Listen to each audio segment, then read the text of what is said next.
Hello and welcome, ladies and gentlemen, to episode 3 of the Nutritionist Podcast. It used to be all things nutrition 1 episode ago, but we've adapted, we've changed, we've grown.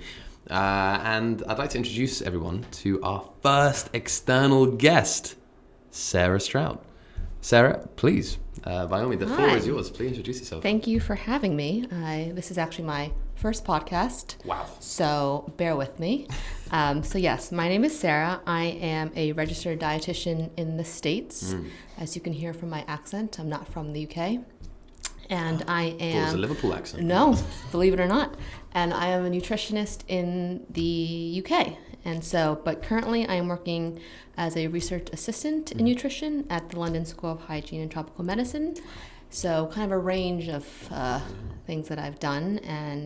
But yeah, happy to be here and happy to talk about superfoods, which is, I believe, the topic we're discussing today. Yeah, that's a great. I mean, what a history. I mean, from being a dietitian in the States, were you working in private practice or was it within a hospital? So a bit of a mix. I worked in a bit in clinical, so kind of working with people in the ICU and calculating tube feeding. So on that spectrum, and then for a while I did work with in a private practice with a dietitian, and she focused more on functional medicine, like holistic nutrition. So very different, Yeah. but all under the umbrella of nutrition. Wow.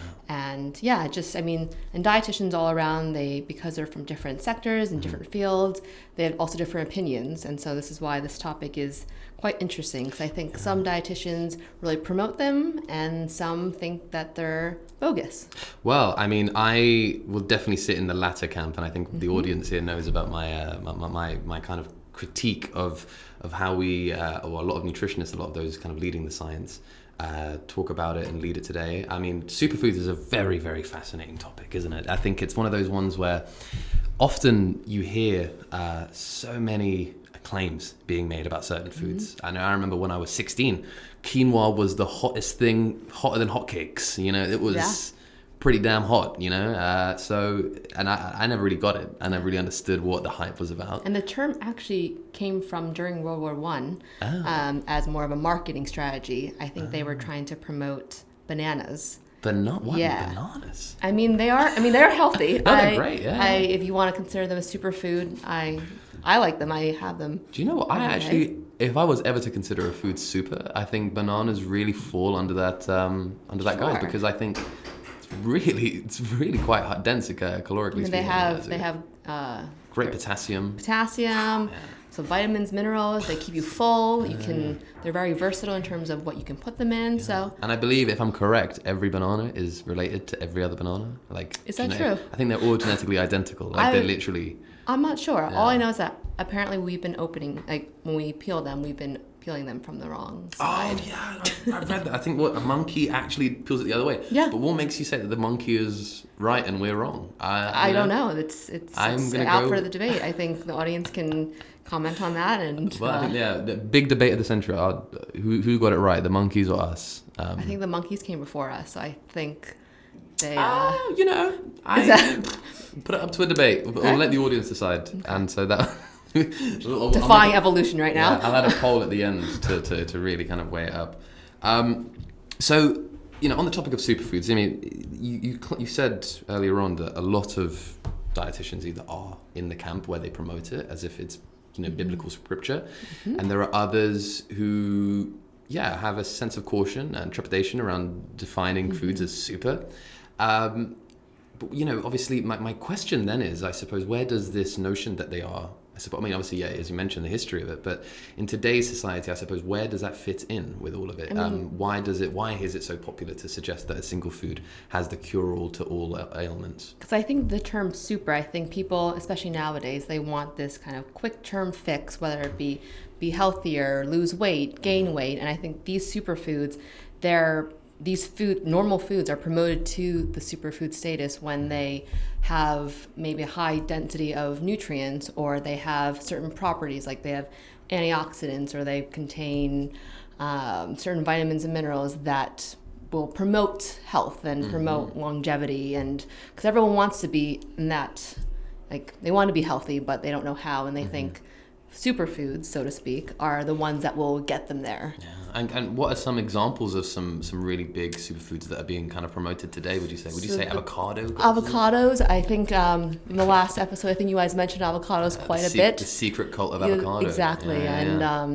Avocados, quinoa. Kale is that was kind of a new kale's one. A big one. Yeah, really kind of shot up in the 2000s. And they saw kind of everything could be made with kale. People wanted to turn pizza chips kale, like pizza kale, like potato chips into like kale chips. Whoa. And so it is healthy. Like, I'm not saying these are not super in terms of like they are good for you, that they're healthy, but I think it's more of a marketing term than an actual nutritionist term, because it didn't come from nutritionists or dietitians. I beg to differ solely on this notion, because if you look at some of the research that is coming out today, I mean, look, I was looking at the Harvard School of Public Health, and I think they were promoting some research they do on nutrition, and I always check a look at what they've published recently, and I have to be quite frank about it. They really do put a lot of money in researching these trends. And so, for example, recently I read something about avocados from Harvard University,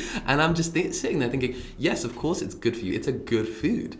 But I think when you do research on individual foods, you're gonna find good things 9 times out of 10, particularly if it's like, just grown off a tree or something like that. So I suppose you could almost put the bit of the blame on the researchers who were or the funders or the researchers who were actively promoting this sort of classification of foods as either super or just average or just But if you terrible. think about, if you're comparing foods as well, I mean, especially, I agree with you as well, but I think there's also, if you look at different foods, for example, kale and broccoli, they have about the same amount of nutrient content and the same vitamin and minerals. One is just half the price than the other one. Yeah. But more people are willing to buy the kale because they have been told through social media, through the internet, that it's healthier. Well, I mean, but would you say that there is some truth to their claims? There is truth to it. I just don't think it's necessarily, I think, putting them on that pedestal of superfoods is not necessary. I think all food, generally speaking, if you have a balanced diet, is all healthy and is all super. Okay. So, I mean, it's a great perspective to have. And then you talk about a superfood like quinoa, for example. We get it from South America, and ever since quinoa kind of became like the ancient grain to eat, the demand for it is much higher, and therefore the locals in South America, they're not able to eat it because the demand is so high in these other countries. It's kind of gone right up, and so you start to export it more. I mean, would you say that there are consequences then? Are you suggesting that there are consequences to superfoods existing, so especially ones that are non-native? Yeah, I think there is. And I think especially all the foods that Western countries want to import, like we talk about quinoa, we talk about avocados, especially in an environmental perspective as well. I mean, this is the thing. A big aspect of nutrition these days is kind of that all-in-one approach, where it doesn't really just look at nutrition anymore, but actually the whole systems approach, everything from farm to fork. And so you have to take into consideration the environmental aspects as well, I suppose, these days. Definitely. And you see doctors as well. So they have very little training on nutrition and education. If you look at their schooling, they rarely talk about nutrition. But then people go to doctors and they say, I want to lose weight, I want to do this. And they just kind of spew out all this different information.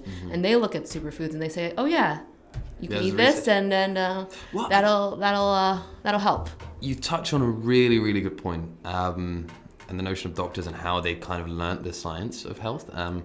So I was listening to a podcast. I dare not call this podcast out of respect to this individual, but it's a podcast I was literally listening to quite recently, and it was a doctor who was talking about postprandial blood or serum fat content or fat concentration, and also the fact that arterial damage is greatest right after a meal. Well, we've known this for a long time as nutritionists. You know that after a meal you have that absorption of all these nutrients and whatnot, and fats and carbohydrates and whatnot. So your blood essentially is heavily concentrated with all these nutrients, but that can also obviously obviously increase the amount of free radicals and whatnot. Yeah. So you're having reactions within the blood vessels and whatnot. So that causes minor damage during the eating process or the absorption process. But the way he was talking about it, I think what I found fascinating is he defined it as anyone who eats a fatty meal. Let's say you had an Egg McMuffin from McDonald's, and then you waited 2 hours. We measured that arterial blockage was much higher, and I think that's what he was talking about. But the overall point I think I was trying to make was he looked at it from a very clinical perspective. Mm-hmm. We know that this happens, but it goes up and down, and this is a normal cycle. Yeah. In fact, the way he was discussing is like, no, actually, because arterial blockage is arterial inflammation is related to heart disease in later life, he just added 1 and 1 together to equate 2. And so I understand the way he kind of solved that conundrum, but that's not the correct way with nutrition. And as we know, there's that big point of latency. And so perhaps, I think the way doctors kind of approach it in terms of they just assume, blueberries. There's been a lot of research on blueberries, clinical research on blueberries, and they only ever use clinical research to kind of prove a point because they think it's the best kind of evidence.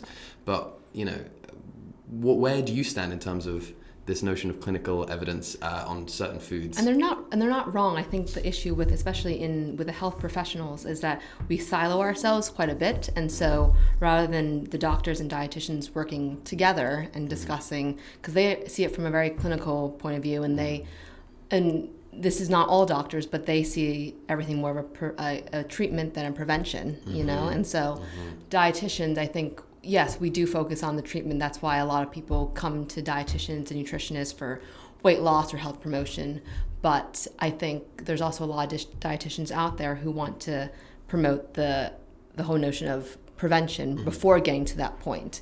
And so I think that's where our profession's different a bit, so it's out for debate. I think I think it's a lifestyle aspect, right? Nutrition really does try and address it from a public health perspective, and I think that it's hard to separate the clinical, treat them. I think it's the downstream and upstream, right? It's that whole determinants of health. But bringing it back to this notion of superfoods, because we did digress ever so slightly, and I blame myself for that.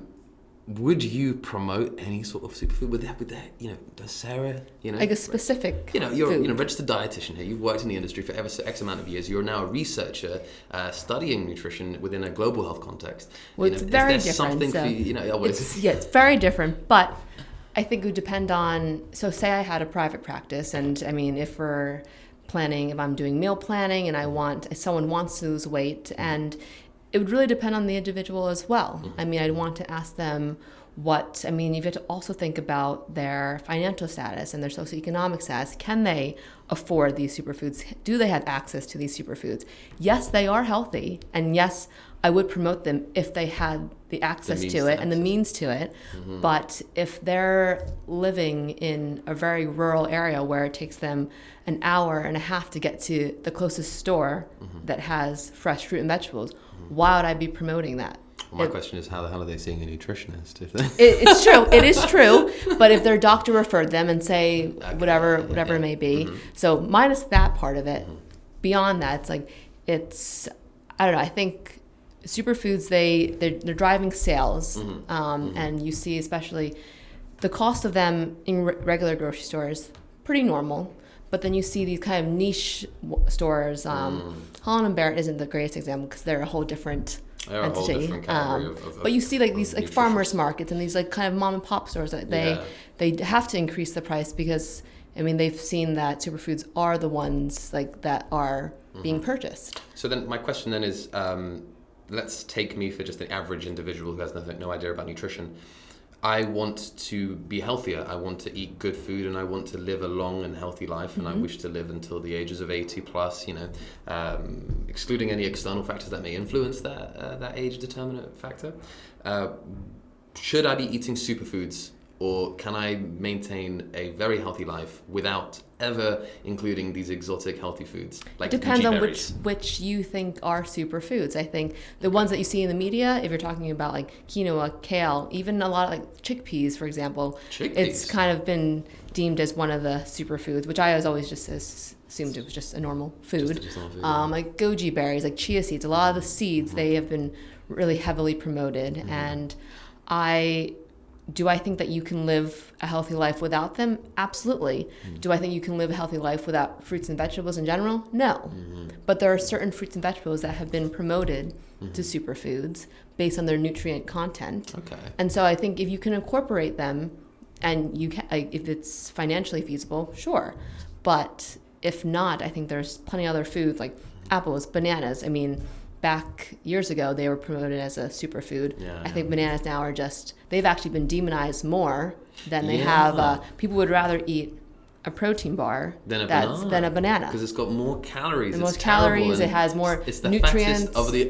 I remember someone telling me, my cousin actually, many, many years ago, and I was kind of just like, just before I'd started going to university, that she said to me, I don't eat bananas, they're the unhealthiest of the healthy foods. And where did she read that from? I have no idea, but it's stuck in my head, I'll be quite honest. But I love bananas. Like they're willing to eat a protein bar that might have more protein, but has maybe lots of sugar, maybe has even if it has no sugar but just has more calories than they would with a banana, because they know that there is sugar in there, even though it's a natural sugar. And I think that's a whole different podcast people can talk about is different sugars. And that'll be an episode I think coming that up. is they talk about like honey being healthier than like white sugar and all that stuff, and I have certain opinions on that as well. Well, I mean, I think we might have to have you for another episode to discuss these. But let's talk actually about where it falls in terms of feasibility. Well, there are pros to calling a food super, right? So as you mentioned, it's a marketing ploy. It increases sales, and sales of healthy foods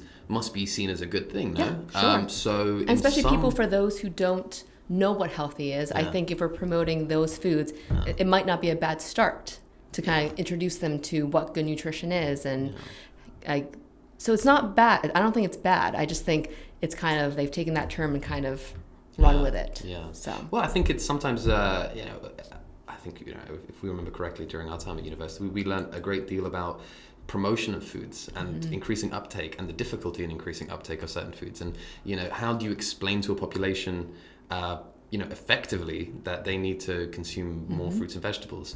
You can't just tell them that it's good for them, because that's not good enough. Right. They need something more. In the same way that, for example, what drives sales of your San Pellegrino, not that I'm promoting that drink, great drink, but what promotes the sale of it is not necessarily the fact that it's water and it hydrates you and that you need water to survive. I don't think San Pellegrino are using that as their sales point. What they're really saying is taste and a lot more that goes deeper than that. It's like, we're exclusive, we're better, and it's just a better drink they'll try and promote. So, you could call that, it's a fad. It's just water with bubbles in it, Exactly. But I think it does have a positive there, right? So by influencing a population, not in a sort of malicious way, but definitely saying, well, this is super. Right. Well, relative to an Egg McMuffin, right? And I'd much rather someone eat a bowl of quinoa than say an ultra processed food, but also that's another episode. We got topic to get we had a long conversation about that a few days ago, didn't we? And it's challenging because nutrition in itself, it's a very young science, right? So and I think it's one of the sciences where people read one headline and they say that is Bible, that is what it is, and they can't see past that, because in the end, it's one science that we can all relate to, because it goes back to food, it goes back to nutrition. We all have to eat to survive, and so I think people kind of relate to that on a more personal level, and so it's anything that they read. If it's a quick fix, then they're willing to do it. Would you say that as a nutritionist, you have a particularly healthy diet? Because this is actually a really good question. I think a lot of people often make this assumption as a science.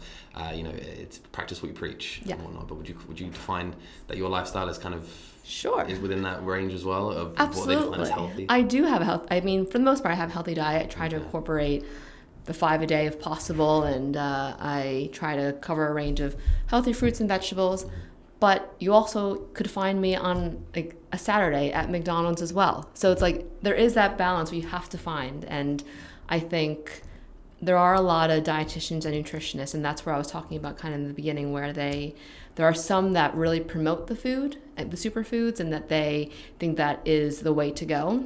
And then there are some who try to find that balance, and I kind of lean on that team a little bit, because I don't think, if you're talking about like food in itself, like having superfoods and organic foods is not necessarily sustainable for like a long life. Like it's not necessarily forever. It depends. Yeah, I mean, it depends on your income, I suppose. If there's you a can lot of afford things, to a lot it, of factors, and so that's why I think I kind of fall in that gray area where it's not like this or that. No, I mean, this kind of really, we not to promote our way of thinking, but my way of thinking has certainly always been that we live and we promote a balance. Everything has to be in balance. Whether it be, you can have a McDonald's from time to time. It's not the end of the world, you know. Yeah, exactly. And similarly, I didn't hit my 5 a day all the time, but it's about averages. It's about pulling averages out. And I suppose we always look at things as like either do it or don't. Yeah. Extremes. And I found that that's not how a Gaussian curve works. Everything has to be an average, and exactly. It can be in between. There are some superfoods, though, that I have to say, and I say the word super because there are some foods out there that have really interesting effects very instantaneously. Let's talk about, for example, beetroot juice. Beetroots, yeah. I love beetroot. I had beetroot the other day, and they are good. They are really good for you, and they are filling. They contain a lot of vitamins and minerals, and I've never seen them promoted as a superfood, to be quite honest. Well, but they could be. They could be. But they're not, and so you kind of beg the question of why not those? Well, I mean, that's the thing. So there are certain foods that do have instantaneous effects, right? And so beetroot, the reason I mention that is primarily in the fact that it dilates your blood vessels. Yeah, you have an immediate, you have a measurable drop. Let's say, for example, whoever's listening here has got a patient who has high blood pressure. Now, not to, don't take the spurred on Bible. I cannot provide medical advice, but I would recommend just give them a glass of beetroot juice and experiment, see what happens.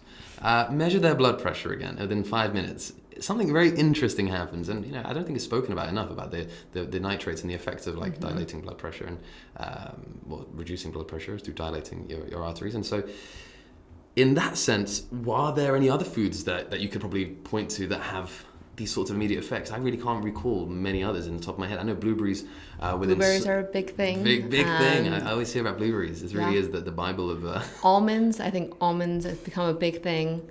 And just the different kind of milks, the plant-based milks. And are those superfoods as well? Are they healthier than just drinking a normal glass of milk? I think there's been a lot of debate around that as well. And I think that's within the nutrition field.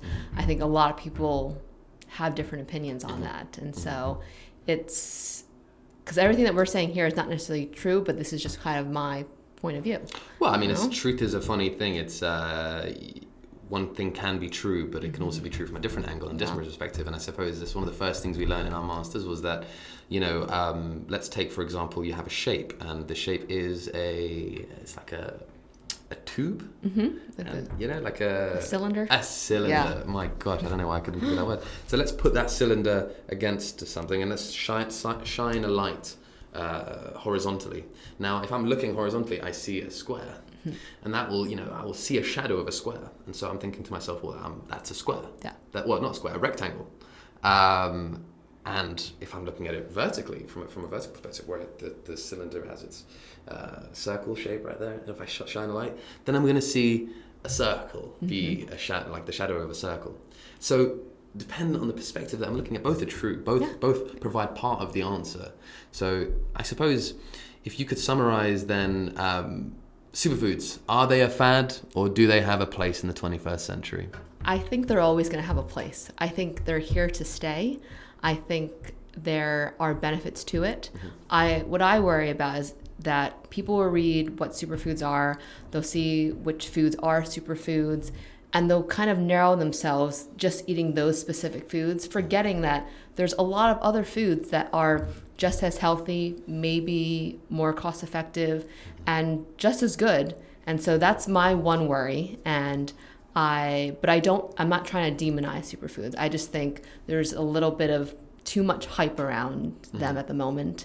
And in a couple of years, it'll probably be a different food. It probably won't be kale. It'll probably be another leafy green that already exists now. Yeah. And so you'll start seeing you just start seeing exactly, that. Yeah. That's the new big thing. And like with around even with herbs, for example, like turmeric and cayenne pepper. I mean, there was one, I think it was years ago, that I think Beyonce was promoting this drink that she has every morning with like cayenne pepper, lemon juice, and saying this was like this super drink that kind of kickstarted her metabolism, for example. Yeah, that's a big question. Can a food kickstart your metabolism? No. Heartbreak. I mean, that's a very simple answer of no. So I don't take that. No, I think it's but, true. But it's the way they define things. It's the way we use language, and that's another big thing. I mean, there's a whole thing around apple cider vinegar. Having a tablespoon of that with your water in the morning to kickstart your metabolism, to burn fat. And what is burning fat? I mean, once you have those fat cells, they never go away. They just shrink, So it's one of those things where that's why I worry about these like big terms of like superfoods that people just think it's going to have this quick fix, immediate fix, and they're going to save you. No, absolutely. I'm on your team exactly. Yeah. Perhaps we should get a guest next week that will have a differing opinion, and potentially I would like to see their opinions and actually challenge them and see if they can probably change my mind. And there's a lot of holistic and functional dietitians. I think they're more in the camp of these superfoods because just within their field, when they're working with clients that might have specific diets. So especially when they talk about the elimination diets where they're removing these inflammatory foods like dairy and gluten and all these different diets. So I differ from them in that sense. But because these superfoods, a lot of them, if you think about it, they don't contain dairy, they don't contain gluten. These are the foods that are like the bad foods, so to speak. And some of them, they could promote bloating, they could promote indigestion. If you have celiac, obviously don't eat gluten. If you're lactose intolerant, minimize your consumption of lactose and dairy. I hear this all the time. Actually, you really good point. I want to quickly add to that. Aspartamine is a really funny one, right? So I always hear aspartamine is so dangerous. It could build up levels of a certain amino acid in your brain, and you can die. But it's like, no, like those are for very specific people. Right. That's a problem for people who actually have a problem in metabolizing that specific amino acid, which is, I forgot the name of the amino acid. I'm going to say begins with an A. I should know that. Well, there's asparagine, there's alanine, I don't think it's alanine. I think it's asparagine. I think it's that. I don't know. We'll get back to you. We will get back to the group on that. But essentially, there's a very small percentage of the population. In fact, every child is screened for this disease at birth to see if they have it.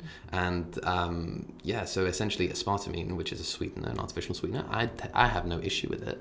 I think it's, it does obviously promote, I think the one catch of it, the one where, critics are correct, where, for example, if you continuously drink it in, like, say, soft drinks, it will give you the sensation of continuously being hungry. That's why you never get satiation or satiety from it, which is natural because it's got no sugar in it. Of course, it's not gonna promote satiety. And people are more willing to drink that than regular soda that has sugar in it. Yeah, if they're preferencing no sugar Coca-Cola, they're focusing on calories, and absolutely. Great, and so there is a place for it. I mean, I say this demonization of aspartame really does bother me.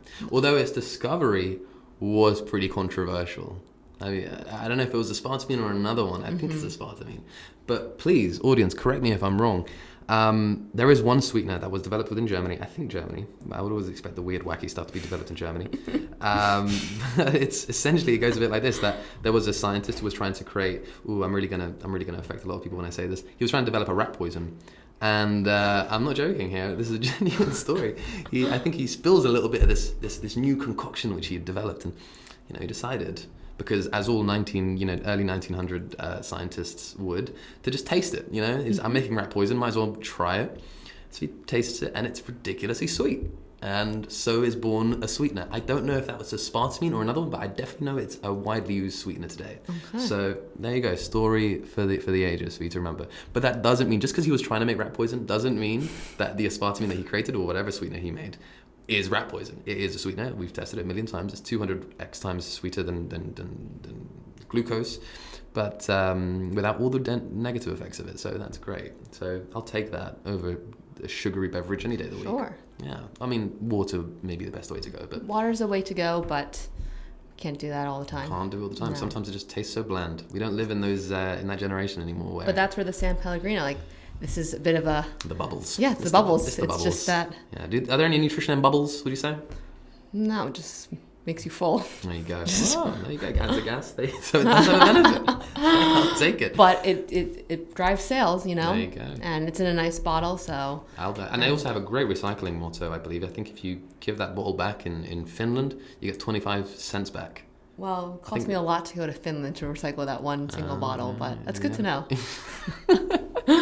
Sara, it's been an absolute pleasure to have you on the podcast. And I want to close off by quickly mentioning our sponsor, NutriAdmin.com. It's the all-in-one software platform for nutritionists, dietitians, and anyone within the health industry that is really looking at nutrition as a viable way to manage their clients and looking at their nutritional portfolio. NutriAdmin is available now to download, to sign up for, and more about that within our little bio.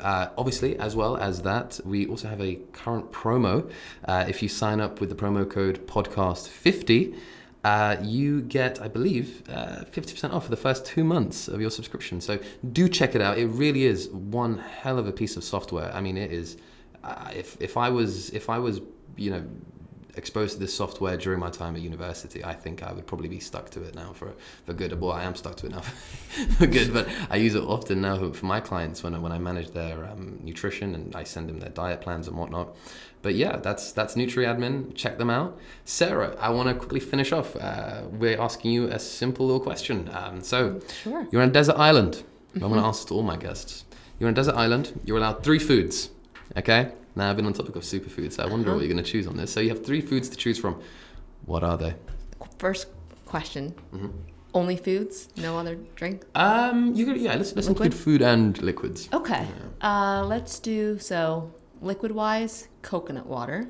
Great They shout. are considered a superfood drink, which just due to electrolyte content, and they're not just water. You can use it for, I believe during the war, they used it as a way to add electrolytes in people who'd lost a lot of blood. Oh, so did not know fact that. of the day, yeah. All right. Happened in Japan a few times. So coconut water would be one. Second one would be bananas. I mean, big shout. They have its own covering, so it's during depending on what island I'm on. I mean, I need to protect them.